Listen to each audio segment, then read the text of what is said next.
Howdy folks, Greyhawk 4x4 coming at you again, your resident vintage gamer. It's time for another gaming vlog. Let's hit it.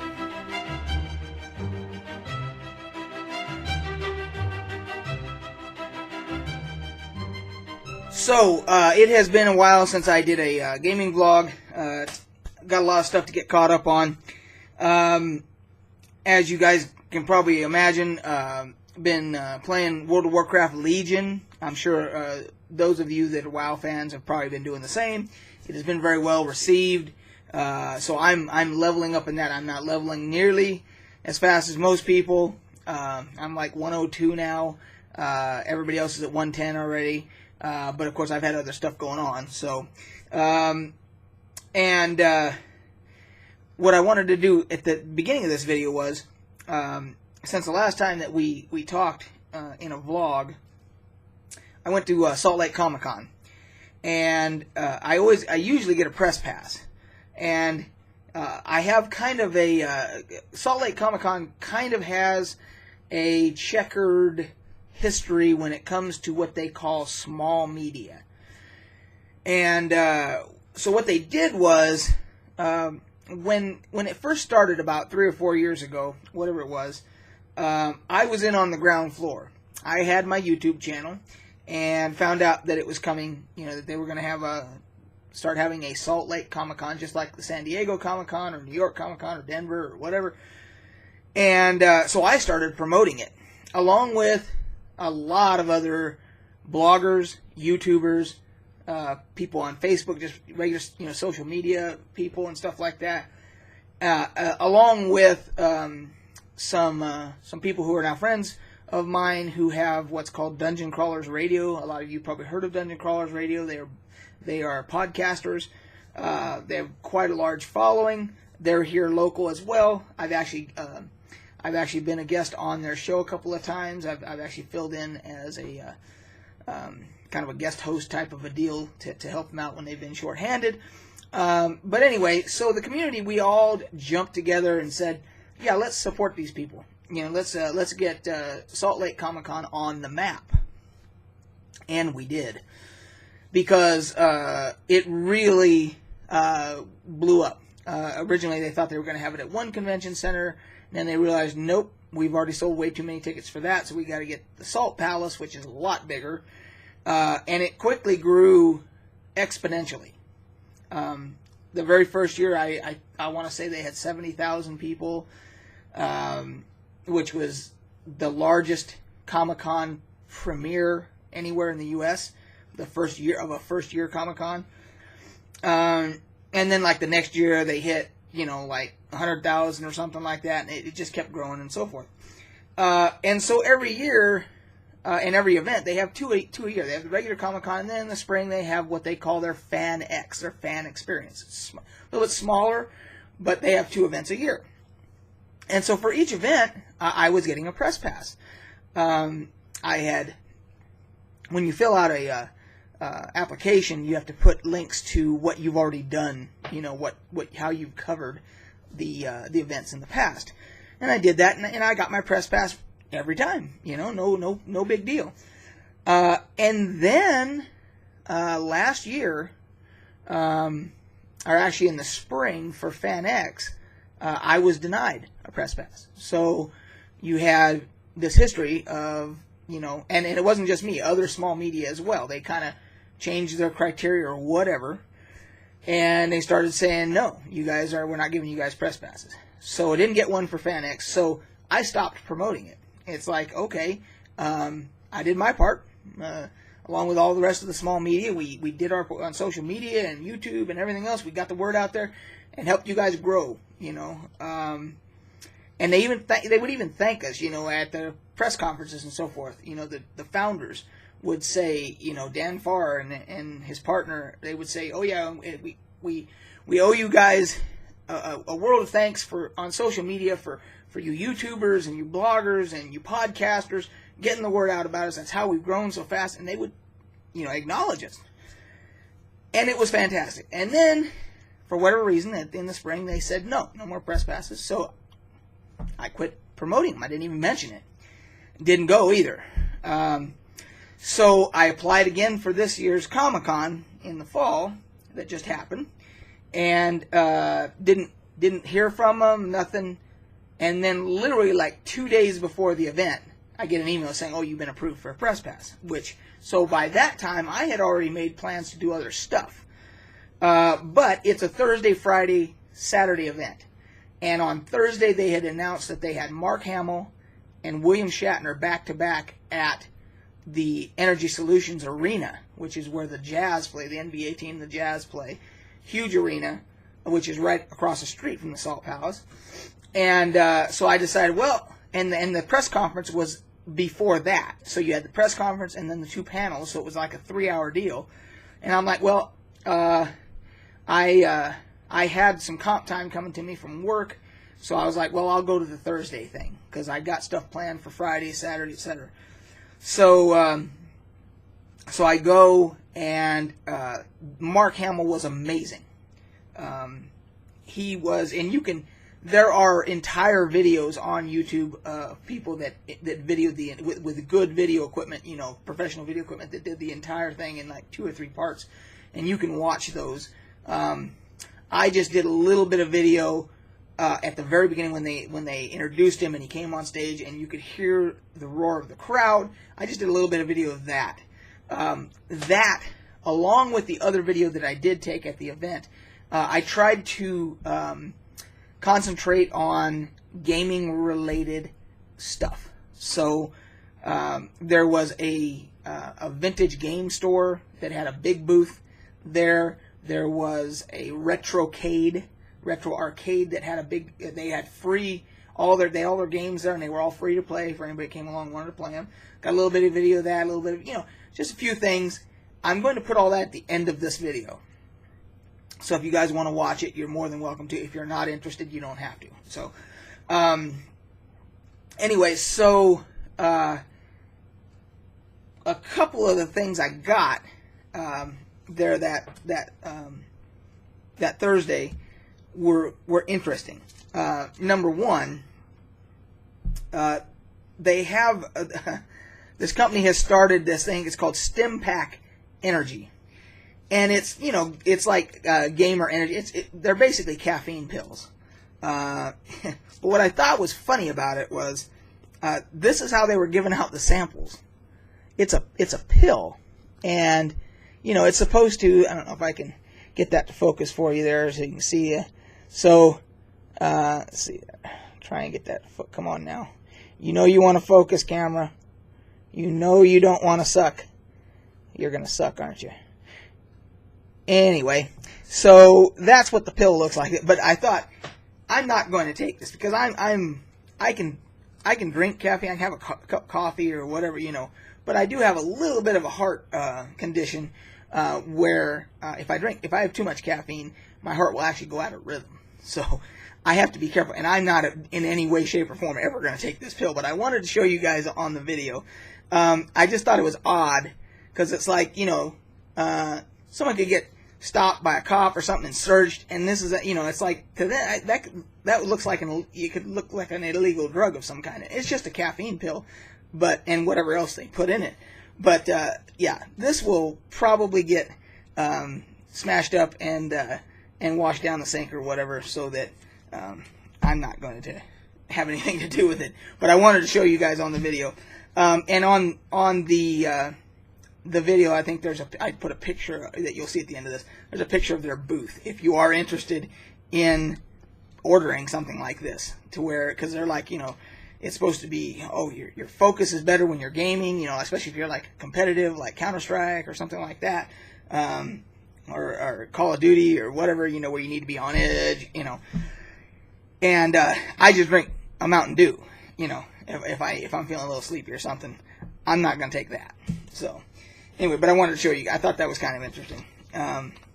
Then another thing that I saw, and this won't come as a big shock. I love bacon, and they had this stuff called Go Bacon at the con. They had a booth there, and it says Adventure Ready Snacks. It's uncured bacon jerky flavored with maple syrup, and I got the maple. They also had a sriracha one, and I don't want my bacon spicy. I want my bacon sweet. So I got the maple. and it was amazing. It's basically just a bag of bacon jerky, maple flavored, and it is fantastic. I didn't even manage to save a piece to show you guys. I devoured the whole thing. So I'm sure you can Google this, Go Bacon, and it was fantastic. So I thought you guys might appreciate that. I did buy one item. I had to make this purchase. Those of you that have been watching me for any length of time know that the Weeping Angels is one of my favorite. I guess you call it a villain. One of my favorite bad guys from any franchise. I love the Weeping Angels from Doctor Who. If you don't know what they are, they're from Doctor Who. And I won't spoil it for you. You'll have to watch it for yourself as to what they do and why they're a bad, why they're the villain and so forth. But I just thought that was really cool, and it was only $5 for a piece of art, and so I got to find a spot up here in the tavern to put this. So that was it from the con. I did not go Friday or Saturday. I didn't even go to a panel, except for I take that back. I obviously went to the Bill Shatner and Luke Skywalker panel, and what was funny was that Bill Shatner came on second, and so you had all these people there for Mark Hamill, and it was pretty packed. And then after he got done, probably about half of the auditorium emptied out before Bill Shatner came on. And I got no opinion to say. I've never met the man. I don't know. I've heard rumors about him. Whether he's a nice guy or not a nice guy or whatever. But that's all I can tell you is half of the audience left before Bill Shatner came on. And when he got up on stage, in my opinion, he made kind of a douchey statement. And I left halfway through his panel. So take that for whatever it's worth. So that was all I did for the con, because like I said, they told us so late that we got approved. I'd already made other plans. So we'll see what happens with the next event. We'll see if I get another press pass. Other than that, in the gaming realm, for our D&D campaign here, we've been on a hiatus because the DM has been on vacation for 2 weeks. So we are starting back up again this Friday. Pathfinder, wasn't this last weekend, but the weekend before, that Saturday, we had another session. And I won't go into great detail about the whole session and everything, but we did encounter something that I thought was very unique. In all my years of gaming, I'd never seen this before. There was a battle with some undead, and they were actually higher level than we were, in an area that the DM did not expect us to go that way. And so we went that way. And so it was actually, something that would have been actually planned for later, after we had, gained power and levels and so forth, that we would have ended up, but we kind of broke the chain of events that he had planned, and we ended up going to where we would end up later.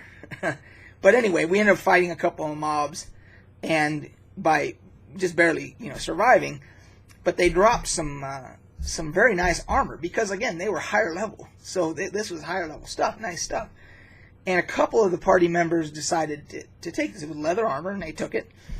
And time goes by, and all of a sudden, he has us rolling intelligence checks and so forth to see if we notice anything, and we do, that these party members are starting to act unusual. And so they were smart enough to put two and two together. The DM didn't divulge this. They just figured out, well, I'm taking this armor just in case it's this armor. Took it off. And it turned out that I don't remember what these things were called, but the bottom line was the armor was like their phylactery, or their body, or however you want to. It's what they're attached to, those creatures, the undead, and they will come back to that armor. And so it basically would have consumed the players that were wearing it and turned them into the undead. So we had to deal with that, and I'll leave it at that. But I thought that was a very unique aspect. I'd never seen that before with, I don't even call it cursed armor. It's undead armor that has very special attributes to it. So anyway, that happened in Pathfinder. We got both Friday and Saturday D&D and Pathfinder this weekend, so there'll be another video after that, of course, to talk about all that. Like I said, World of Warcraft, and I haven't had a lot of time for anything else. So that will do it for this. And I do want to talk about World of Warcraft one more second. There's a weird phenomenon, and those of us that have been playing since vanilla, we can attest to this. There's a weird phenomenon that happens about 2 weeks after an expansion comes out. You have all the people that raced to the new level cap. They've gotten to the level cap, and then in their guild or whatever, before they can start raiding, they've probably already done dungeons, they've probably already done heroics or whatever, and they're bored. And they can't really start really raiding until the rest of their guildmates finish leveling and so forth. And there's probably people like me that have leveled a lot slower because they're really busy in real life or whatever. And so they're waiting to where they can get good raiding groups in their guilds to start hardcore raiding again. But in the meantime, they're bored. So what do? They go back and they start ganking everybody that's all of people like me who are trying to level up.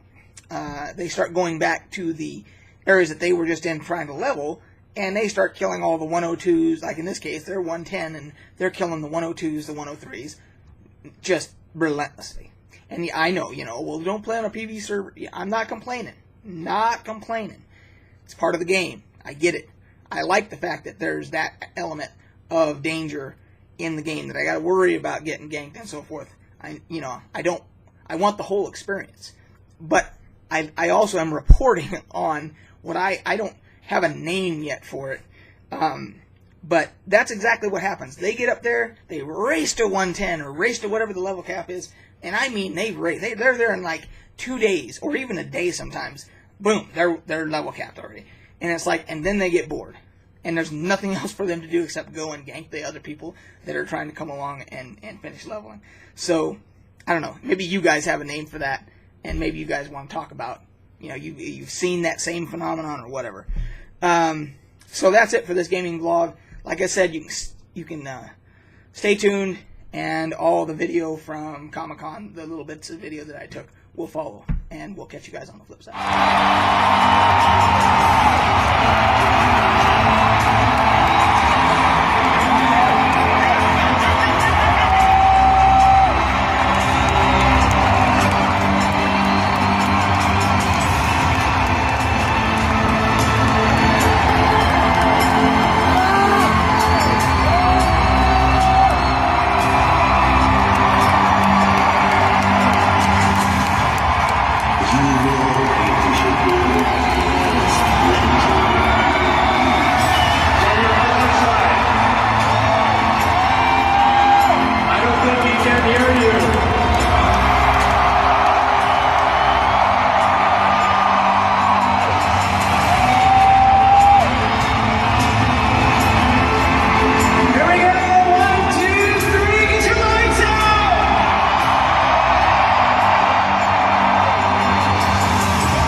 Pure terror for the best price of the year.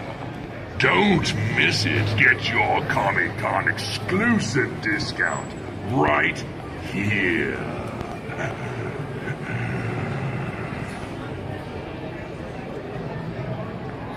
Okay, guys, so what we're looking at here is we have this, it's called World's Game Store, and they are here in Utah. I didn't even know about them. I just found out about them.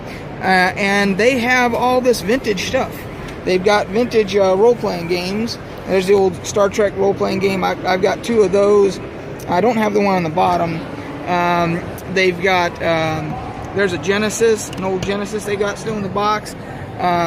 They've got this PS4 here, which apparently was this a European, or was that? That's a European release there, so you couldn't even get that here. So, all the American games. So they've got all the they got a lot of classic cartridges and everything. There's Galaxian, Dig Dug. I mean, they got all kinds of stuff here, and apparently they have several stores, so I'm going to be checking them out. But if you happen to be one of my local subscribers and you don't know about them, they're all over apparently. There's like 3 or 4 different stores here in Utah. Okay, so here we are, Salt Lake Comic Con, and this is something new that I haven't seen here before. This is from Flynn's Retrocade. They're in Roy, Utah, and they've actually got a little free arcade going here.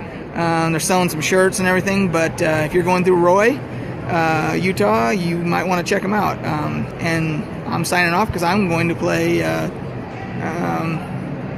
one of these, maybe Return to the Jedi over there. Let's see here, because somebody's playing Galaga. That's my favorite, but I'd be playing that if there wasn't already somebody on it. So, signing off, guys.